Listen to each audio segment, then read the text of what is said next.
This time next week, the campaigning will be over and the polling stations will be ready to open. Before then, all the political parties have one last big push to get your vote. Tonight, we're at the seaside in Portobello, just 3 miles from the centre of Edinburgh. Welcome to Debate Night. It's our last show before the general election. On our panel this evening, from the Scottish Conservatives, Murdo Fraser, party spokesperson for business, economic growth and tourism. Murdo is the longest-serving Scottish Conservative MSP and represents Mid-Scotland and Fife. From the SNP, the Minister for Social Care, Mental Wellbeing and Sport, Maree Todd. Maree is also the MSP for Caithness, Sutherland and Ross. She worked in NHS Highland for over 20 years, mainly as a mental health pharmacist before entering politics. Deputy Leader of the Scottish Liberal Democrats and former MP, remember there are currently no MPs until next week's election, Wendy Chamberlain, a former police officer. She's also held party roles including Chief Whip and spokesperson for work and pensions, and will be standing at the forthcoming election. Also with us, the Deputy Chairman of Reform UK Scotland, David Kirkwood, an engineer and IT consultant. David was a lifelong SNP voter, but changed his views 5 years ago and will be standing for Reform UK in the election. And finally, from Scottish Labour, Ian Murray. Ian is a former Shadow Secretary of State for Scotland and was Labour's longest-serving Scottish MP, first being elected to Westminster 14 years ago. He's also hoping to be re-elected next week. Please welcome them all to Debate Night.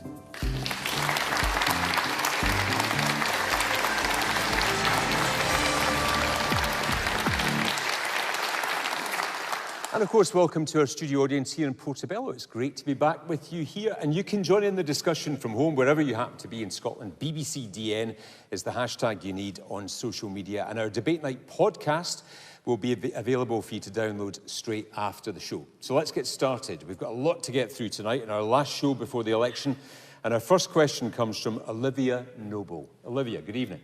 Hello. Can the panel discuss the current betting scandal? We sure can. Newsnight have reported that up to 15 Tory candidates and officials are being investigated. Labour have suspended a candidate. Scottish Lib Dem leader Alex Cole-Hamilton admitted today betting on some colleagues, a sign of confidence, he said, that he'd done nothing wrong with any of this. Murdo Fraser, the Sun newspaper is reporting tonight the Met have taken over the investigation into this from the Gambling Commission. What's gone wrong here? Well, I think we've got to separate out a number of different things. I mean, I should say I've never bet on myself. I've never bet on anything on politics. I don't think I've really bet very much on anything at all other than the odd office sweepstake on the Grand National. I don't see anything wrong with politicians betting on themselves or betting on others to win. I know a number of politicians have done that. I think where there is an issue is where it can be established that people used inside information to try and win money because they had information that others didn't have. And that clearly is wrong. It's a breach of the rules. It might be illegal. I don't know. I haven't looked up what the law says around that, whether it's actually a crime, but certainly it's a breach of the rules. And I think if there are instances of people having used information that others didn't have to try and get financial benefit for themselves, of course, they should face the consequences of that. Murdo, you're a sports fan. Football players and rugby players in Scotland are banned from betting on any matches, whether they are involved or not. Why don't the same rules apply to politicians? I think if you're a politician who bets on yourself to win, I can't really see how that's to anybody's detriment. All it does is motivate you perhaps to work a bit harder to win. I think if you're a politician who bets on yourself to lose, that might be a slightly different matter, actually. Maybe that's something that needs to be looked at. But I'm not sure whether we need to be creating new crimes here.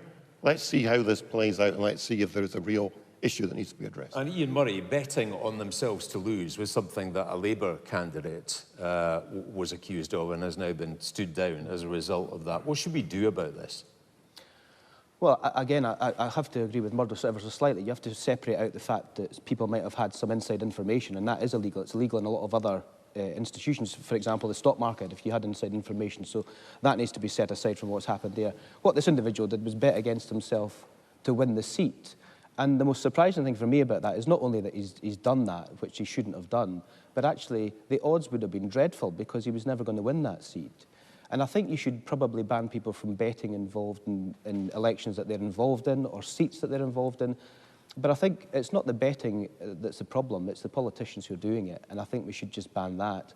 I'm very clear of the view that, you know, if you've got any inside information at all on anything, you should be banned from betting on it, because you're at an unfair advantage, and actually you're taking the odds away from people who are betting without that information. So I'd ban politicians from betting on politics when they're involved in it, like other organisations do, as you've already said, particularly in things like the stock market and other places. Keir Starmer has said that he's not looking to do that, but you think there should be a blanket ban on politicians betting on an election they're involved in? Yeah, and a seat that you're involved in, absolutely. I don't think you should be involved in betting on a seat, because you've got the data. You know, I've knocked on 12,000 doors in the last 4 weeks. I've got the data. I can see broadly what's happened, which puts me at an unfair advantage. So I don't think you should be able to bet on the seat you're involved in, the election you're actually involved in. No problems with somebody putting a 20 quid bet on whether or not somebody will have a majority at the next election or whatever. But I think you should be banned from betting on stuff you've got a direct link to, which would be your own seat. Let's hear from the audience. Man on the front row here. I don't think this is a case of a few bad apples. I think this is indicative of culture within the Tory party, but not confined to the Tory party, that's built around using their positions to extract wealth for themselves and not really about serving the country. Thank you, thank you. Wendy Chamberlain, Alex Cole-Hamilton today has admitted that he's placed some small, low-level bets, he said, on colleagues as a sign of confidence in them. He says he's done nothing wrong with any of that. What do you think?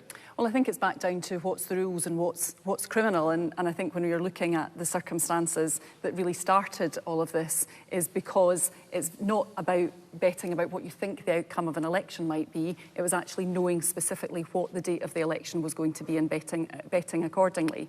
But I think it's quite clear when you look at the growth that we have seen on online betting generally and the things that you can bet on. I mean, a bookmaker can accept a bet on anything if you choose to do so. More than half the country has betted on something, even if it's just the lottery in the course of the past year. And so I think that's what I'm saying. I think I agree with Ian, where I think we need to relook at the rules here. And, you know, given that there are circumstances in other occupations where it's not permitted, potentially that's something that we should be looking at. And Ed Davey was quite clear about that today. OK, lady towards the back there. Yes, on you go. Aside from the problem of insider knowledge, I'm surprised by just the sheer number of politicians who seem to be betting. My concern is what kind of impact that gambling culture might be having on our politics. Yeah, over 1 million people addicted to gambling in this country. Maree Todd?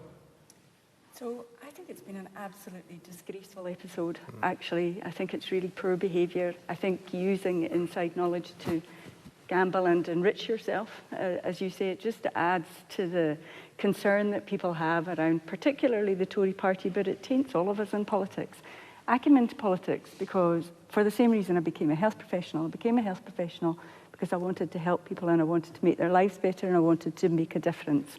I came into politics for exactly the same reason. And what this episode shows is that some people come into politics for very different reasons. I think that Alistair Jack has really, you know, disgraced himself. So here's a very wealthy Tory landowner who stands as an MP who initially said that he'd won over £2,000 in betting on the election being in July, then said he hadn't bet at all.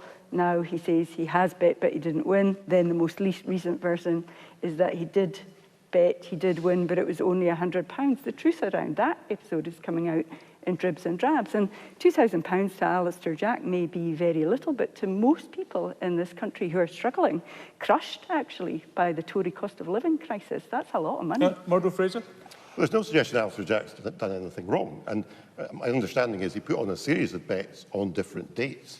And a lot of those bets, he didn't win anything. So if he had inside information, he didn't use it very well. So I don't actually think that argument stacks up. But the issue about inside information is not actually a bet, because these people were told, because we're very close to the Prime Minister, including his close protection officers and the police, that it would be on the 4th of July. So they weren't actually taking a gamble as such in terms of betting. They knew this was a surefire thing for them. Yeah. That's wrong. I agree with Ian. That is absolutely wrong. To use inside information is absolutely wrong.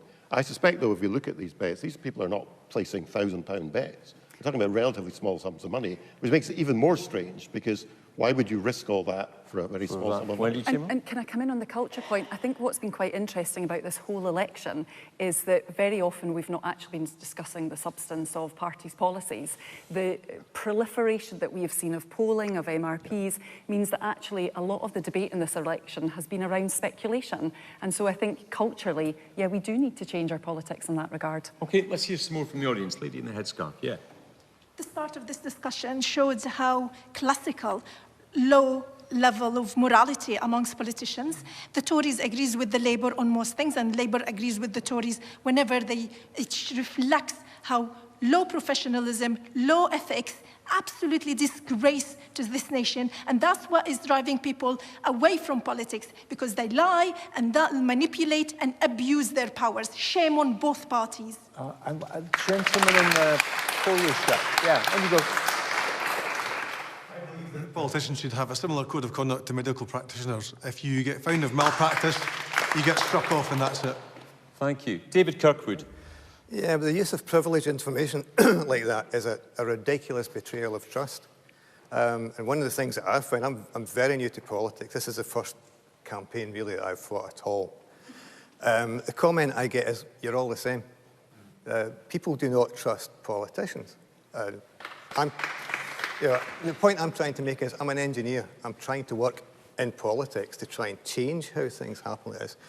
I've been in possession of market-changing information. I used to work for ONS for a while, and I've had slight advanced knowledge of GDP figures and things like that, which could have made a lot of money on bets. But we were all trusted to keep that information secret, and we all did. It's not that difficult to keep your mouth shut and keep your hands in your own pocket. The fact that bets are small makes no difference whatsoever. It's a principle. Either somebody's going to try and enrich themselves, even just for fun. Doesn't matter. Somebody else is losing. But if there's no information, if there's no inside information if they have no inside information, that's fine. I used to want when I was wee, horse racing, betting on the horses was a bad thing. You just didn't do that. When I got older and I started to talk to people who did it, I realised there's actually quite a lot of skill in trying to pick a winning horse from a series of form. That's not the case here. You've got one bit of information or not. If you've got the one bit of information that you can rely on and you can put a bet on, that's a betrayal of trust. And other people do not have that information. If you don't have the information, fine. I mean, I don't think we should be down on the betting industry as such. My mother was a bookmaker, and she worked in a bookmaker's shop, and most of the people that came into a bookmaker's shop were just doing it for fun, 25p bets, Exactly. When I was wee, people were going to hell for betting. And then they brought in the fixed odds betting terminals, and that was a really bad thing to do. I'm glad that there are restrictions on those now. They are not anything to do with skill. No, they're just feeding judgment. They're just feeding money.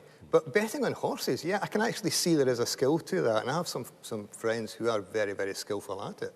But no, trading on privileged information is just dishonest. This question started with Olivia. Let's end it with her. What do you think of what you've heard, Olivia?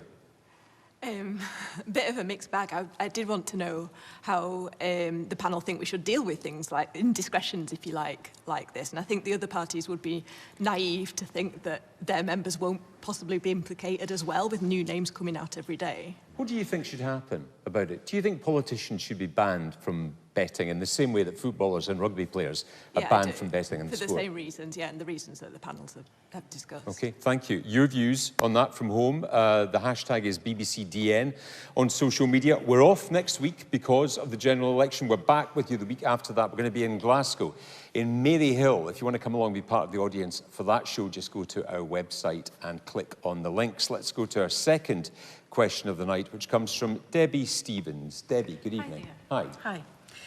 With the cost of living crisis, we keep hearing that food prices are going down, but in reality, it's only by a few pennies. Why and what will you do to get things back to some sort of normality, please? What's been your experience of this, Debbie? It's horrendous. I mean, I've got 4 cats and they keep shooting the prices up all the time. It's ridiculous, and trying to juggle that with the food in the house is just a nightmare for us. Thank you. Maree Todd. So the cost of living crisis is one of the most important issues that is coming up during this election.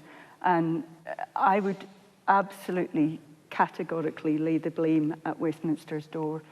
So the Conservative Party in Westminster have Brexited, which has cost the economy an enormous amount, contributed to the increased cost of food in this country. They brought us at 14 years of austerity. We are now really feeling the pinch of austerity policies after 14 years. And the Truss, Liz Truss may only have been in charge of this country. She may only have been Prime Minister for a matter of days, just over a month. But oh my goodness, the damage that she did to the economy during that time. And we've had spiralling inflation. As you say, the inflation rate is coming back down to somewhere near normal. 2% now. So are you saying as the Scottish Government there's nothing you can do about the cost of living crisis at all for people like that? So we are doing what we can. There are limits to what we can do being a devolved parliament, but we are doing what we can. We're investing in policies like, for example, free prescriptions, free bus travel for young people. We have the Scottish Child Payment in Scotland has lifted 100,000 children out of poverty. When children experience poverty, the Tory policies in Westminster cause child poverty, the two-child cap, which the Labour Party are saying they're going to continue. Those cause child poverty, and children who experience poverty feel the impact of that poverty for the rest of their lives. It's lifelong. So lifting children out of poverty and making eradicating child poverty a central policy for the Scottish National Party is really, really important stuff. Okay. So we are doing what we can, but it's limited. But your hands are tied. Okay, lady with the glasses there. Yes, on you go. Do we not think that a major thing impacting food prices is Brexit?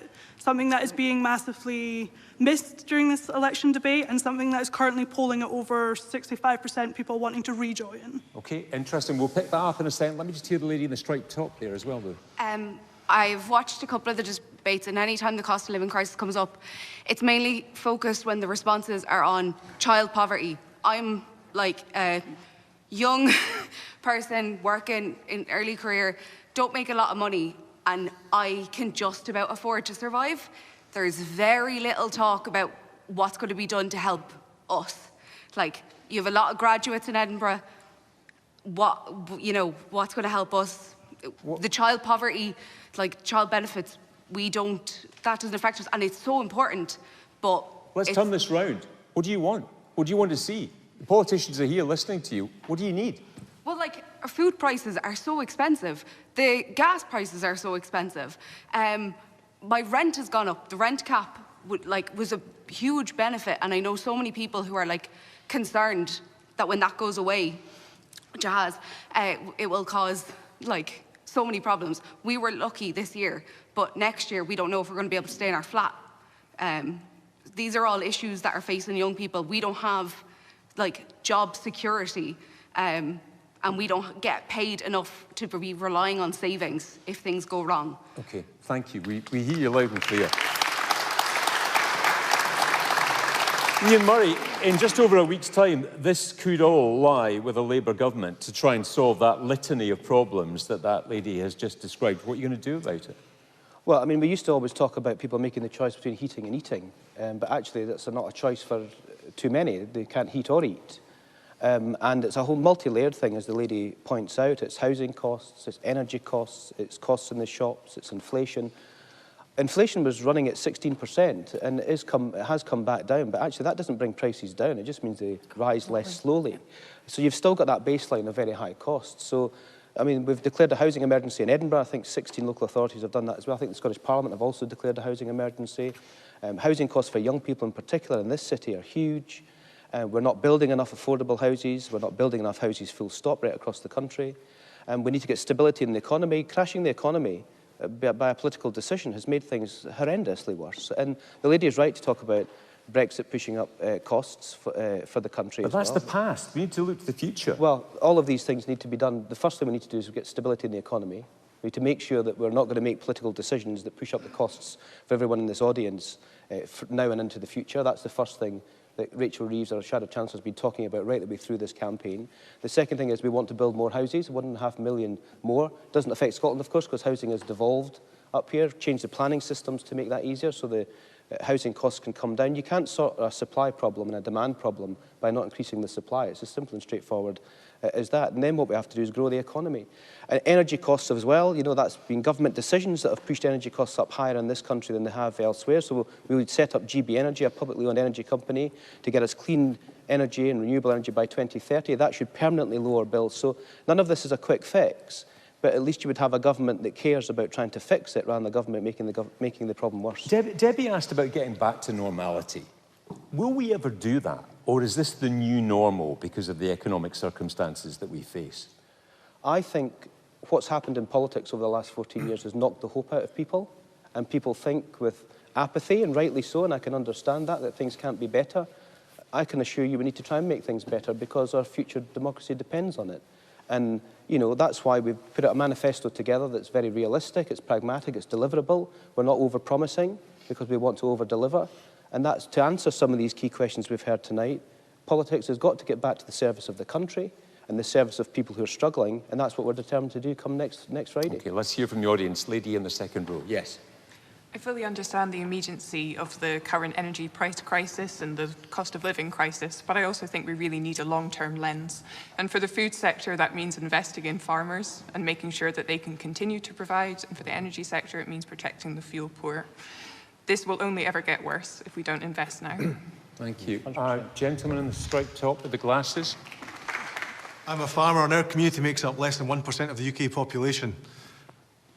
That we are sleepwalking into a food crisis, shortage in food because of Tory policies in the last 10 years with their aspirations for environmental schemes, which has driven down production. And I'm afraid food prices are not going to, the issue with food prices is not going to sort itself out anytime soon because we are actually really short of food going forward because of the lack of production. And just on that point that lady raised earlier about Brexit as well, is that feeding into it for you too? Yes, it is, because it's to do with the supply and the cost of our inputs has gone up, as well as a result of that. Thank you. Let's go to the back row, lady with the blonde hair. Yes. The SNP representative there was blaming Westminster, but it's not Westminster that's raising our taxes in Scotland. It's the Scottish Government who's doing that. Thank you. I'll come back to you in a second, Maree. And man in the blue shirt in the middle here, lots of hands up. Yes. Ian was saying that one of the problems was Brexit. Why are the Labour Party so against rejoining the EU? Okay. Ian? Well, none of the main parties sitting on this side of Stephen actually are saying that we're promising to join the EU because we're not going to promise something we can't deliver. There's a whole policy in there to try and get our relationship closer to the EU. It's about trying to deal with some of the instability around trade. It's trying to repair our tattered relationship. We are a laughingstock because of what this current government has done. There's a 2025 renegotiation of the Trade and Cooperation Agreement. We want to use that to bring Britain closer to the European Union and resolve some of the problems that are currently there to make our trading relationship much better, to try and lower the cost of living for people. But we're not promising something that we cannot deliver, and at this moment in time, rejoining the EU is not on the table.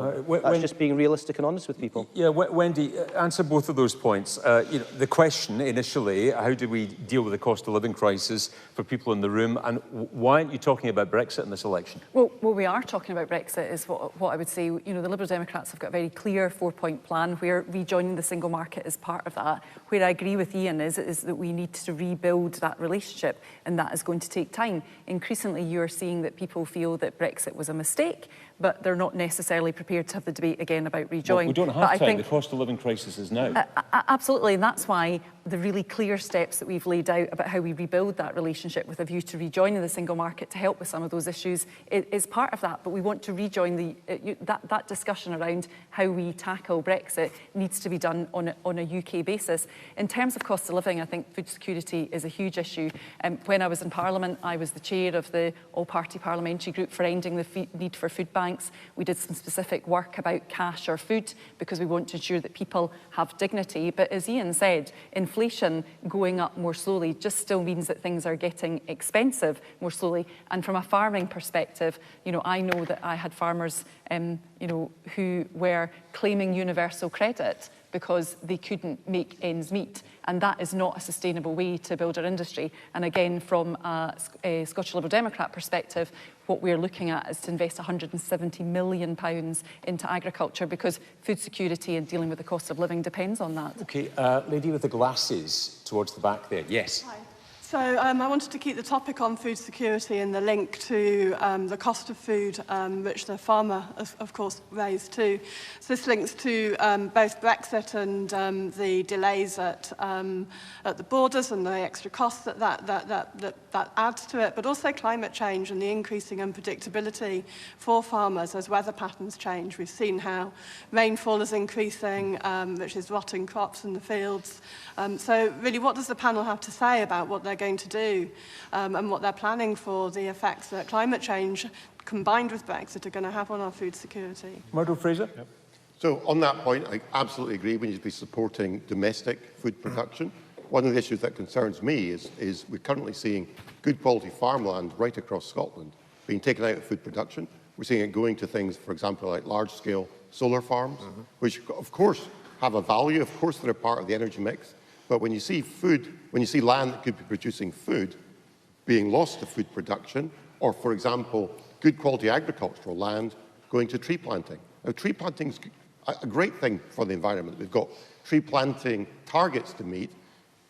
But if that's taking out land that could be used for food production, I think that's going in entirely the wrong way. On the wider point of the cost of living, this is a huge issue for so many people. The UK economy is in line with many other Western economies facing these challenges.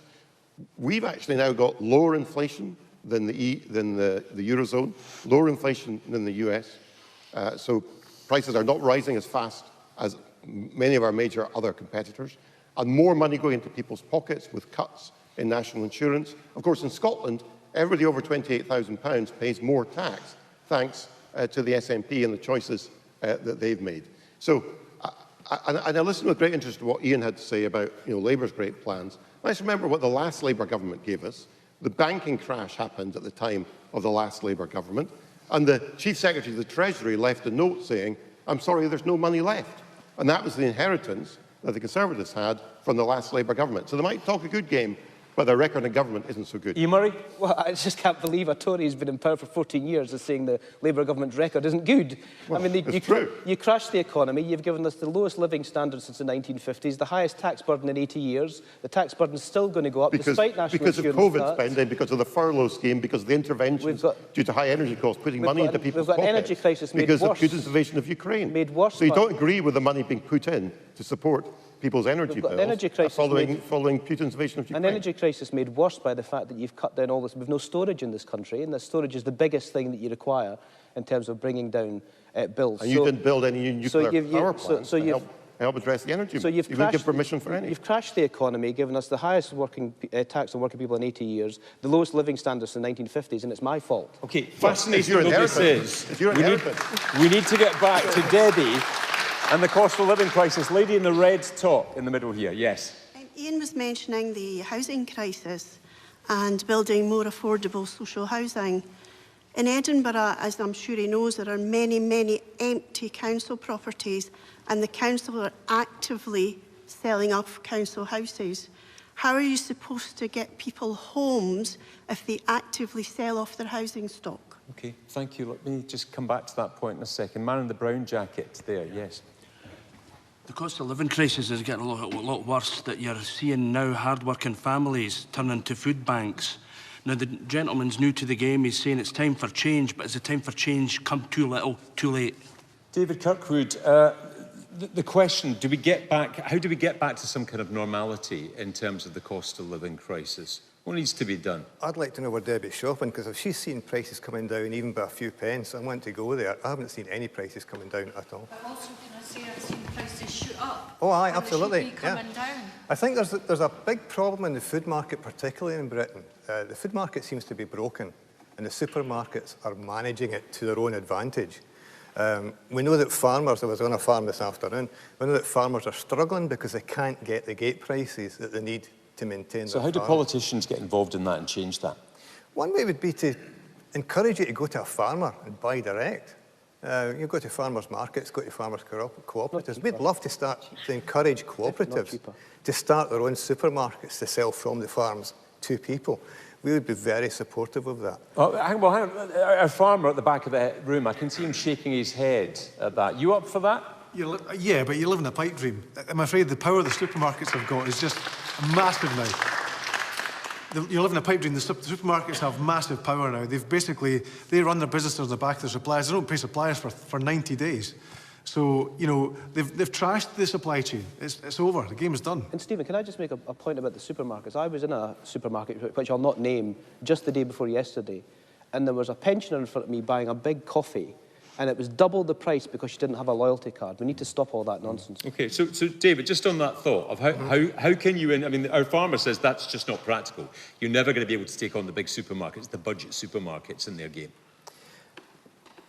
Why not? I mean, if you're a government, you can pass whatever laws you want to make people do it. We have a Monopolies Commission, which should be looking at abuse of market. I haven't heard anything about them looking into the abuse of the food market, because I'm pretty sure we all agree that the supermarkets are making a lot of profit by abusing the supply chain. As a vehicle to try and keep inflation down. And the vehicle they use to do that is that they basically bat one off the other one to try and then the end loser is the farmers, because actually we can't make a living. If the market's running properly, the supermarkets are competing against each other. Well, again, you're living in a pipe dream. It's not how it works.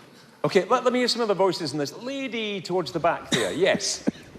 We obviously need to bring the price of food down, but we also need to put more money in people's pockets.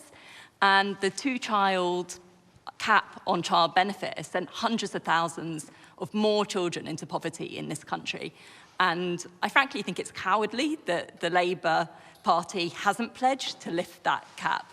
This is something that could really make a difference in terms of improving families' ability to buy food for their children. So are you going to lift that cap? Ian Murray, benefits are the most direct and the quickest way to get money into people's pockets. Yes, but we're not going to promise anything we can't afford to pay for. And, you know, we've all produced our manifestos. Ours is fully funded and fully costed. Other manifestos that have been produced from parties sitting around this table have £95 billion of additional spending with no way of saying how you're going to get it. So the three things I would say in direct answer to the two-child cap is we'll do a full review of universal credit, of which the two-child cap is part of it. It's only Labour governments that ever lift people out of poverty. We've lifted millions in the past, we'll do so again. And the third thing is that this is multi-layered. It's not just about one single benefit. It's about housing, it's about health inequality, it's about educational opportunities. All of that has to come as a package, and that's all laid out in our manifesto. But when it's desirable and if the money becomes available, we'll certainly do these things. But until we can identify where the money can come from, we can't actually do that. This is about political choices, okay? And the Labour Party is choosing not to lift the two-child cap. Why are you not doing it? But it is choosing to lift the cap on bankers' bonuses. It can find the money to lift the cap on bankers' bonuses, some of the richest, most wealthiest people in Scotland, but it cannot find the money to lift the two-child cap, which is not only putting children into poverty with devastating consequences for the entirety of their lives, but is also abhorrent. It is abhorrent. It is against children's human rights. A Scottish Government minister says that it costs money to lift the bankers' bonus cap. It actually brings more money into the Treasury through taxation. So to say that one costs and the other one doesn't is a political choice is just completely and utterly economically illiterate. And the SNP have produced a manifesto with £95 billion of additional spending, not showing anywhere where they're going to get the money from. And whilst you have a policy of not taxing the oil and gas giants, but you want to tax nurses and teachers more, I think you need to look at your own political authority. Your views on all of this from home. The hashtag is BBCDN on social media. Lots of hands up, and I want to move on to our third question of the night, which comes from Deborah Jameson. Deborah, good evening. Hi there. Why is all immigration being framed and discussed as if it is solely a negative thing that needs to be stopped? Thank you. David Kirkwood, you've got an election leaflet in Edinburgh at the moment that says this is the immigration election. Why is it? Yeah, that's right. That's been done at UK level. Exactly. Well, it is, because immigration is a UK matter. We don't have it. I mean, we can't have a separate immigration policy in Scotland. Well, you'd need a hard border, wouldn't you, just south of my house? But that's not going to happen. That is a UK issue. Mass immigration is not a new issue in Britain. It's become an issue again in the past few years because of the huge increase in immigration. Do you think it's a negative thing, immigration? No, of course not. Mass immigration of people who are not necessarily initially going to contribute to the economy is because they're reliant on everybody who's already here supporting them. Hang on a second, let me keep But point. I can go back to that great capitalist Karl Marx, who complained about the influx of Irish people into England who were depressing the wages of the lower paid workers. And he got that from Engels, who was also complaining about the same thing. And Engels got it from Thomas Carlyle shortly before that. Well, let's get back up to date. We've got a declining population here in Scotland, so how are we going to deal with that? Do we need to deal with it? If the population is prosperous enough, do we need people? You know, we have a problem with companies relying on a ready source of cheap labour to come in to do their work. As a result of that, our productivity is falling and has been for quite some time. There's no reason why automation can't be brought in some instances, to replace unskilled labour. Productivity goes up. We all become more wealthy because of that. Well, we know we've got big labour shortages in some areas, like hospitality. Let's hear from the man on the front row here first. So all the promises that have been made across the room here are based on growing the economy. How can you grow the economy if you've got a declining population? Because the tax take will reduce. Not the tax take per person. With higher productivity, people are wealthier personally. And at that point, you can take more tax from them. But isn't that just symptomatic of the increase in taxes that we've all been suffering over the last number of years? Sorry, could you explain that? Well, we're all paying more tax than we were years ago because the tax thresholds have been frozen. Yeah. So more and more people are going into higher bands of tax. But as I said, we've got a declining population. So you can't get the money in if you've got a declining population. We need that population to be stable. Not only that, we need the skills that we need to fill the vacancies that we've got, the teachers, the nurses, the healthcare workers. You know, we need all these people coming in. Yeah, we do. But what we're bringing in at the moment is a lot of unskilled people. You know, in the 3% of all the people in Britain today weren't here 2 years ago. The net figure in the last year was 685,000 people more in the country than the year before. That's 1% of the population. It's a huge turnover.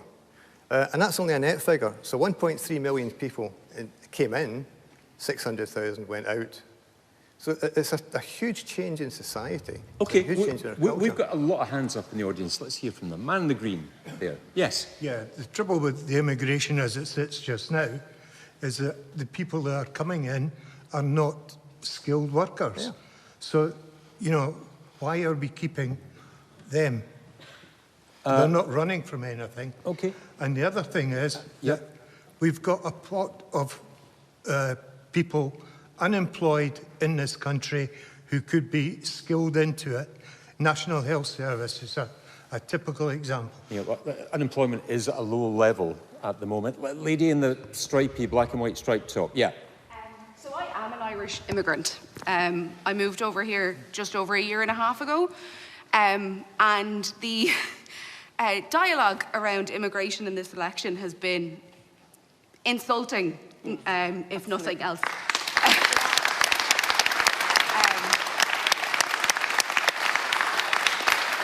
Edinburgh has a huge Irish community who are all, from what I've met, skilled workers, and it feels deeply, deeply belittling to be told that most people entering the country are unskilled workers.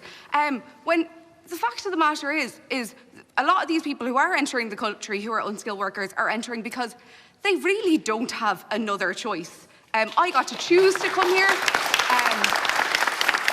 But giving people a chance at a better life and giving them the opportunity to potentially train to become skilled workers, I think, is just like the decent thing to do in an economy, in a country where we have the privilege to offer that to people. Okay, David Kirkwood, on that point, why don't these people deserve the chance of a better life?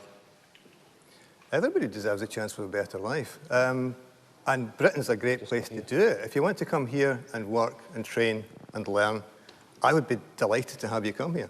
But what I don't want to do is to have a lot of people paying thousands of pounds, thousands of euros to people traffickers to turn up, and it's primarily in the South Coast, having ditched their documents on the way over so we don't know who they are. You're mixing the two things deliberately. Yes. You're deliberately mixing the two things about proper migration and people who are being trafficked here illegally by criminal gangs. And that's the problem with this immigration debate. Your leader, Farage, and others have turned this into a debate about mixing up people who come here, work, contribute, and enrich our society, and people who are being trafficked here over boats. And that's been the problem And the with the debate. Conservatives have played into this by calling the Illegal Migration Act. I thoroughly disapprove of the fact that we're talking about illegal and illegal migration. People have the right to come here to claim asylum. The failures have been the Conservative government's Home Office not being fit for purpose to process people properly. Murdo?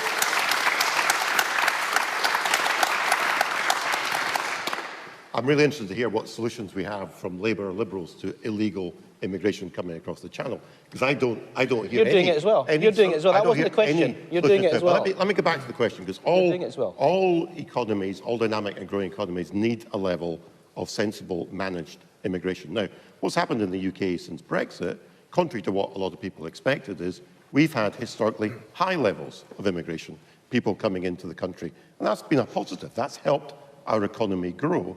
But of course, that also brings challenges because it brings pressures on housing, it brings pressures on the public services. So it's entirely right to have a managed immigration policy. Now, the issue for us in Scotland is the numbers of people coming into the UK are not being reflected in the numbers coming to Scotland. So we attract in Scotland a lower than our percentage population of those immigrants. Why are they not coming to Scotland? Well, it might be different issues. It might be they don't see it as a country with economic opportunity. It might be because of cultural issues. There might be a range of different issues. But it's not UK immigration policy that's stopping people coming to Scotland. I think we have to look closer to home about what we do to try and encourage more of that very high number of immigrants coming into the UK to actually come here to contribute, work in our public services, but we need more of them coming here. So why not devolve it to Scotland so Scotland can find solutions for its own issues around migration? I don't think in a country the size of the United Kingdom, with no border between Scotland and the rest of the UK, you can have a different immigration policy in Scotland compared to the rest of the UK. I just don't think that would work in a country the size of the United Kingdom. So I think the way to address this is to look at how we make Scotland more attractive to people. And maybe that's around the fact that people in Scotland are paying more taxes than elsewhere in the UK. Maybe that's why Scotland isn't seen as being attractive. OK, let me hear from the audience. Lady in the grey. Hi. Well, my feeling is that Farage and yourself are the pleasant side of the BNP. That's how I look at them. They're the pleasant side of the BNP. There are so many things that they're saying is all about immigration. Immigration is not good. You're dividing the country and it's dreadful. David Kirkwood. The BNP, if anybody's ever been in the BNP, they're not allowed in our party. There are several.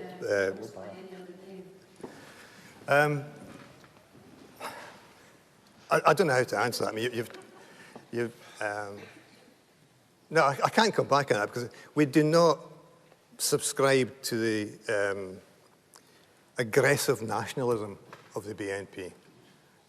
We're just not like that. OK, let me hear from the man in the check shirt down here. Many of the most vulnerable people who come to this country as asylum seekers are skilled, but we don't allow them to work. And the reason we don't allow them to work is because we have a government in Westminster who are invested in making a pariah of them and making them look like a burden. And I see no evidence from the Labour Party that they're going to take a different stance on that. Well, they are. How are you going to do things differently, Ian? Yes, I mean, part of the problem is we've got 147,000 people who are languishing on not having their asylum applications processed. So that's costing the country £5 billion a year. Incidentally, it's coming out of the international aid budget. So that needs to be cleared. The Home Office doesn't work, and I think they're deliberately not working to keep that high. We're going to have to smash the criminal gangs. It's not the people in the boats that are the problem. It's the people that are supplying the boats and taking tens of thousands of euros off people. We need to smash those criminal gangs and stop it happening. We need proper workforce plans. We're forgetting here that actually one of the reasons that we're reaching into migration to fill vacancies all the time is because we haven't had proper workforce plans, particularly in our public services.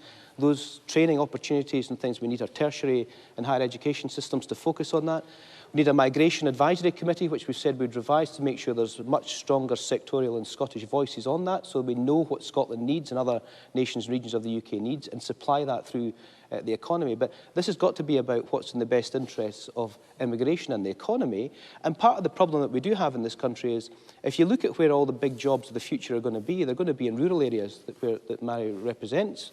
There needs to be connectivity, there needs to be housing, there needs to be schools, there needs to be healthcare. All of that is part of the problem of what we do about the workforce of the future. All of that is in our manifesto of how you deal with the issue of migration. But we've got to make this distinction between what is being termed by the government illegal migration and actually what our economy needs through our Migration Advisory Committee and what Scotland needs as part of that. Murdo? Well, the other issue, and the gentleman in the audience touched on this, we do have a high number of people in the country economically inactive who are of working age who could and should be contributing to the economy.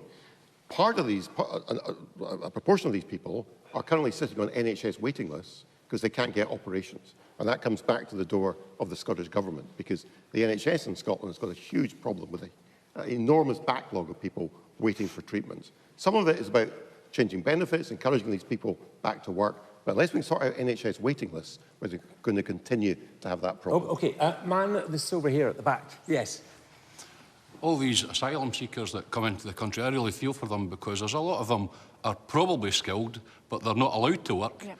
And this, I commend Keir Starmer and his plan to introduce a decent border force that can quickly deal with their asylum applications. And I can't wait until the Tory government are kicked out, and I hope they're never back. Maree Todd.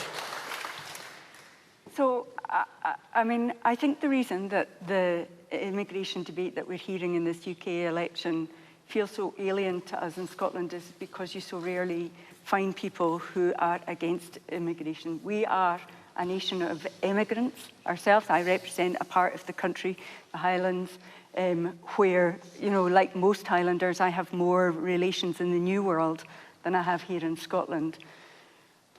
We empathise with immigration.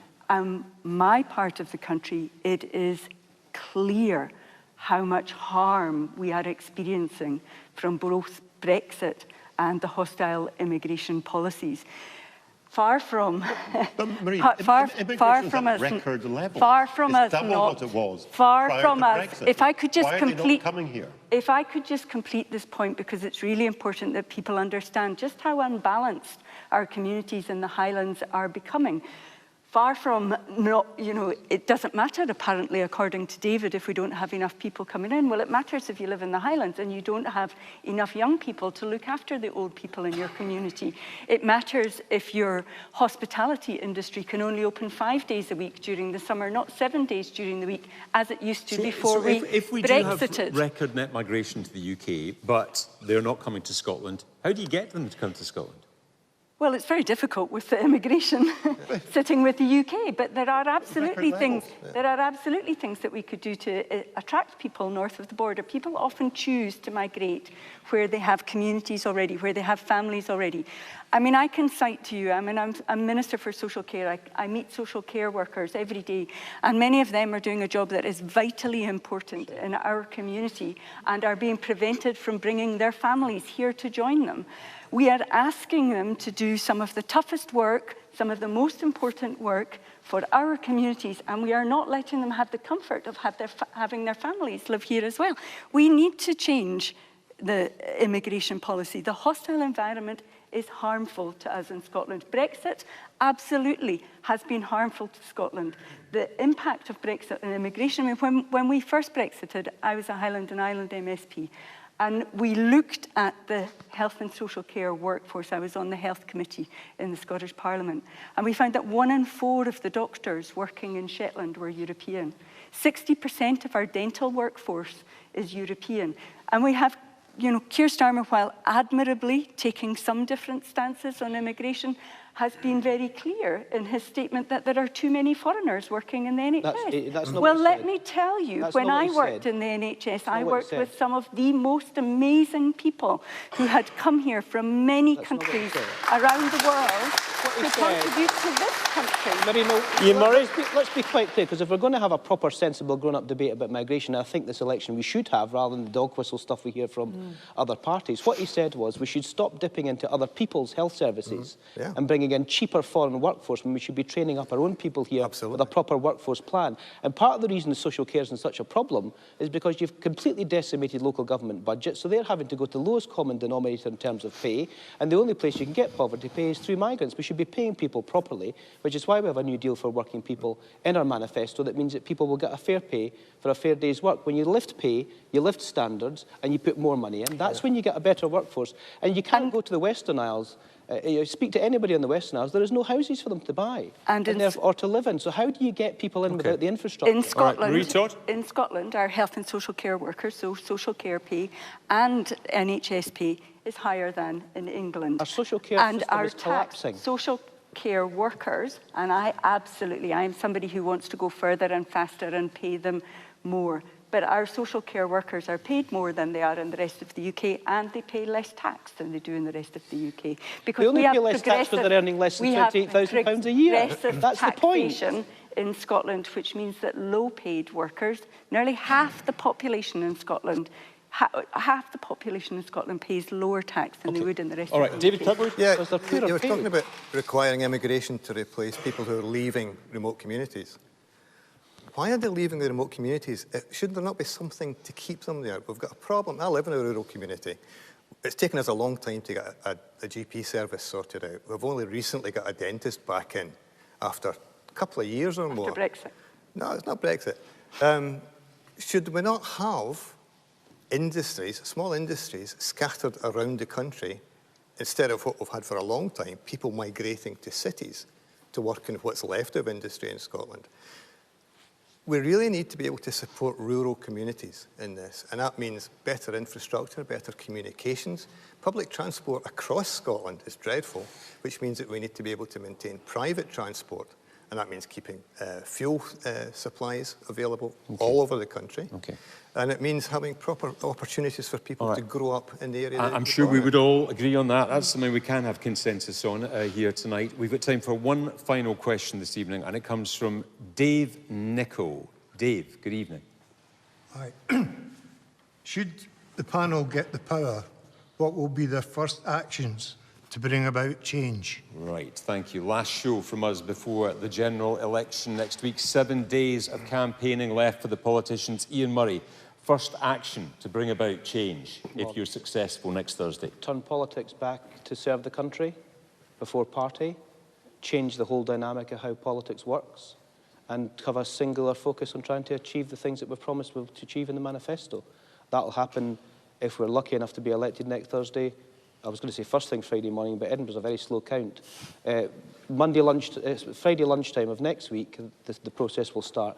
And it's a really big opportunity because we cannot continue to go on like this.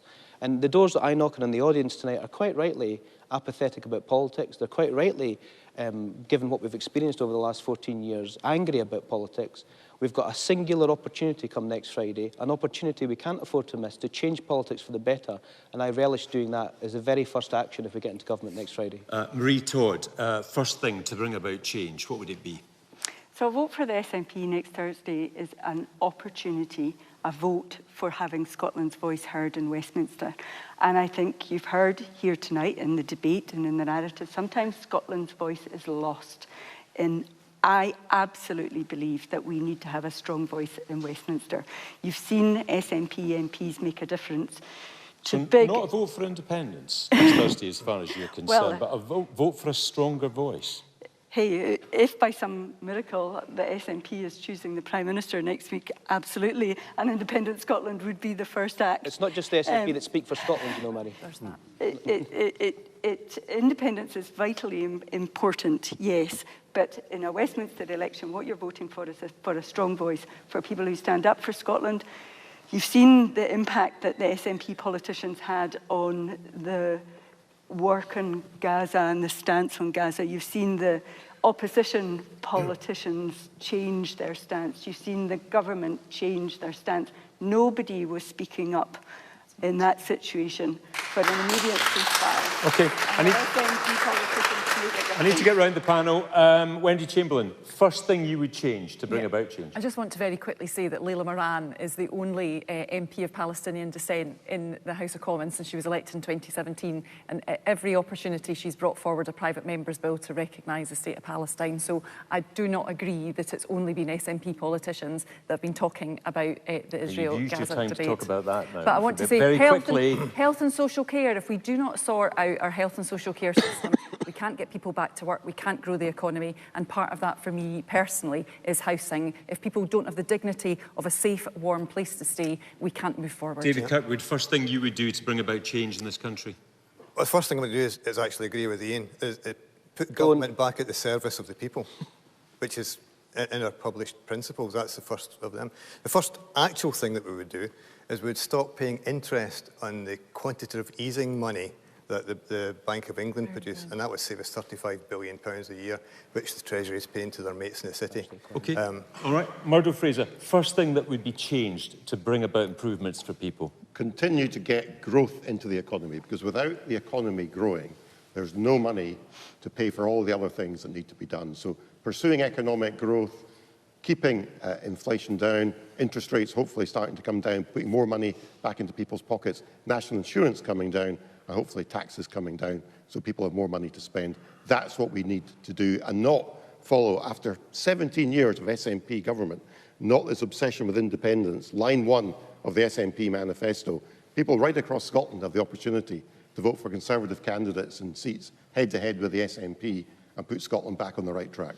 Ian Murray, when, if Labour are successful next Thursday, will people start to see change? When will they start to feel benefits of change? I think we've got to be realistic that we're going to inherit the worst set of circumstances any incoming government has inherited in history because of the 14-year record that we're inheriting from the Conservatives. And it's interesting that Murdo wants to do all these things on day one when he's had 14 years to do them and done none of it. But how long? Well, how long? Let's be realistic about this. We've got a decade of national renewal, that's what we've been talking about, but we've got our 6 first steps in there that we want to try and get on with on day one. We've got 5 national missions that we want to try and achieve.